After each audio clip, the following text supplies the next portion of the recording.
Welcome to the American History of Reading Timeline, narrated by myself, Megan Hunter. Our journey begins in prehistoric times when the earliest form of communication was through smoke signals, cave drawings, and hieroglyphics. Advancements in agriculture formed civilizations long ago, and these civilizations created their own writing and language systems to communicate with one another. These methods are the earliest forms of reading. Everything in dealing with American reading can be traced back to American colonization in England.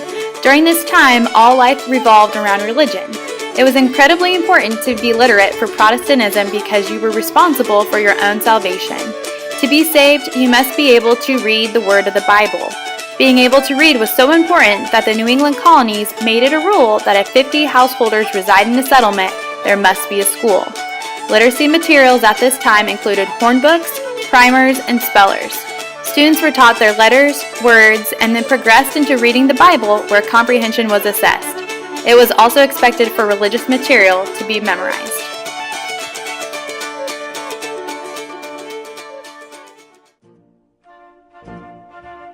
As the colonies began to revolt and break away from England, which was known as the American Revolution, there was a shift in reading. No longer were Americans reading for religious purposes, but rather to develop patriotism and lay moral foundations for the country. Public education was secular. According to Nela Blanton Smith, the goal of reading instruction was to purify the American language, to develop loyalty to the nations, its traditions and institutions, its occupations and resources, and to teach the high ideals of virtue and moral behavior which was considered so necessary a part of the general program of building good citizenship. Many texts had American in the title. Citizens were reading to build character, and there was a focus on oral reading, especially enunciation, to form a more unified American language and elocution.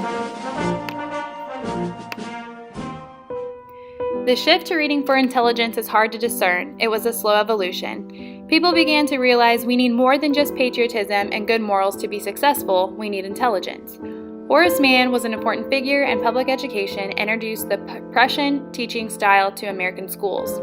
One method in which Mann supported was the Prussian way to spell. Instead of having students spell with names of letters, he wanted them to spell with the sounds of letters. This is called an alphabetic phonetic method. In addition, in spelling and pronouncing letters and words, one must have a real tangible experience with the word. For example, instead of pronunciating and spelling ladder, a teacher should show the students a ladder. Materials during this age include books that are now leveled by grade.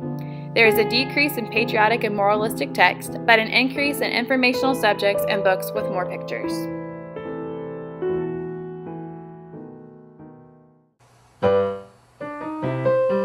As we enter into the turn of the 19th century, America has a greater sense of security with our independence and our democracy, which has lasted a century thus far. Americans can relax and find time for enjoyment and entertainment, and the nation turns towards a cultural emphasis. One way to ignite the cultural emphasis is through reading. Public schools are now trying to teach students what to read and how to read certain texts. Sarah Louise Arnold was a major proponent of teaching children how to select and read good literature. She stated, "Learning to read is an important part of a child's training, but learning what to read is quite as important." Another important figure in education was Charles Eliot. Eliot was a supporter of no longer using basals for reading instruction. He felt as if basals were snippets of unimportant text and that students should be learning to read with authentic texts that display qualities of good literature. There are new methods of teaching during this time that include an emphasis on meaning with whole word and sentence methods. The first publication of professional books occurred during this time as well. The early 20th century brought about great change to reading instruction. This due in part to the newfangled assessment abilities that provided researchers with data and feedback about different methods of teaching reading. Some examples include the Cordis Arithmetic Test, Hilligoss Composition Scale, the Buckingham Spelling Scale, and the Gray Standardized Oral Reading Paragraphs were all made available at this time. These tests provided the means to distinguish what students need extra support or challenge. They also start to provide reading levels for children. One of the most shocking findings during this time was the amount of U.S. soldiers who were not able to read printed military instructions during World War I. Citizens called for a change in reading instruction after the media publicized this issue. There was also a shift from oral reading to silent reading. Studies showed that silent reading was a more effective way of developing a reader and strong reading habits. In addition, ability grouping is seen in classrooms, and the whole word method gets a bad rap from teachers because students in the upper grades do not read as well. There was a short period of peace after World War I until the 1930s when World War II began. During this time, there was a shortage of teachers, which meant larger class sizes. The number of dissertations and publications relating to reading also dropped drastically. After the war, schools went back to normal, but overall reading instruction did not. Americans' views on reading changed significantly after the war, due in part to the still shocking numbers of soldiers who could not read military instructions. It was discovered, too, that these soldiers could be taught quickly how to read during their time in military camps. There was a shift to a more rigid, systematic way of teaching reading. Technological advances also threatened reading amongst U.S. citizens.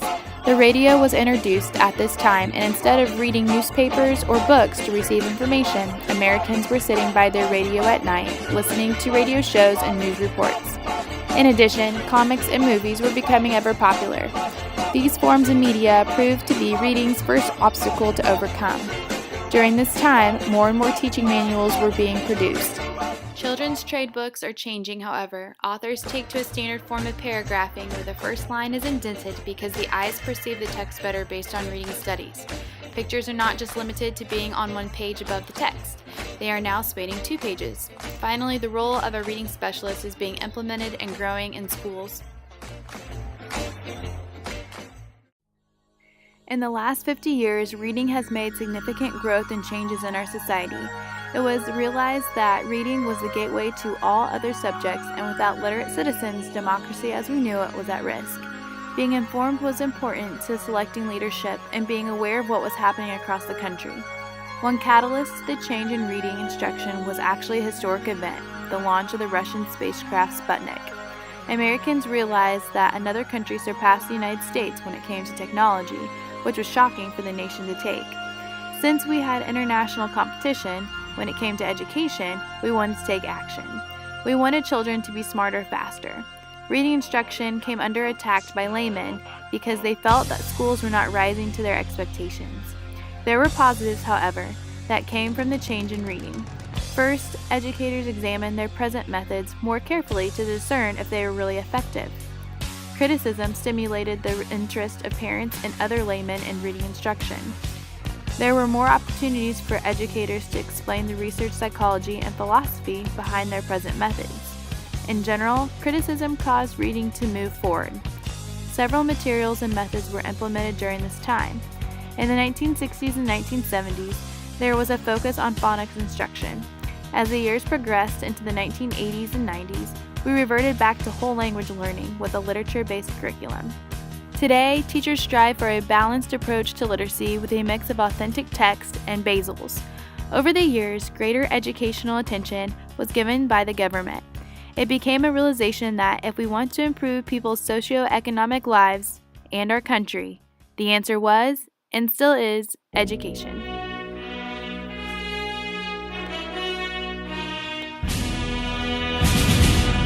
Thank you so much for taking the time to watch my American History of Reading timeline.